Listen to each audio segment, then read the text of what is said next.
चहा हे फक्त पेय नसून ती एक पोएट्री आहे. चाय तुम एक कविता हो. आपण चहामध्ये काय काय टाकतो? पाणी, साखर, आलं, गवती चहापात, चहा पावडर, दूध. आपल्या आयुष्यात जी जी माणसं भेटली आहेत, त्यांच्या स्वभावामध्ये तुम्हाला हे सगळे इन्ग्रीडियंट्स दिसतील. आणि ह्या सगळ्या इन्ग्रीडियंट्समुळे जसा चहा बनतो, तशा या सगळ्या माणसांमुळे आपलं आयुष्य बनतं. पाण्यासारखी माणसं, ज्यांच्यात मिक्सअप होणं अगदी सोपं असतं. ते जो येईल त्याला आपल्यात सामावून घेतात. पण ते असतात टेस्टलेस आणि कलरलेस. त्यांना स्वतःचं मत नसतं, विचार नसतात. म्हणूनच सगळ्यांशी त्यांचं पटतं. दुधासारखी सात्विक माणसं, ज्यांना आपलं चांगलं झालेलं पाहायचं असतं आणि ते जेन्युइनली आपली कदर करतात. त्यांच्याशिवाय ब्लॅक टी सारखं काळं आणि कडू आयुष्य होऊन जाईल.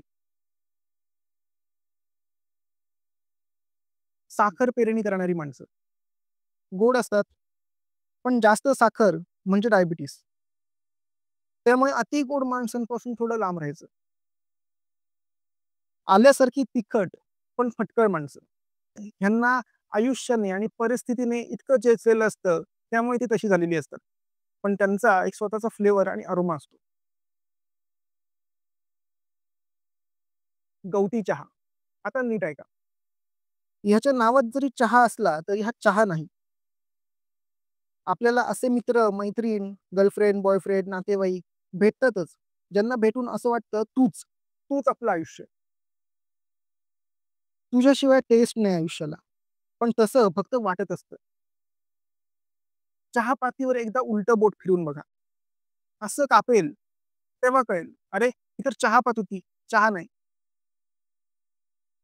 आणि मग येते ती चहा पावडर. ही ती व्यक्ती असते जिच्यामुळे चहा आणि आयुष्य दोनही पूर्ण झाल्याचा फील येतो.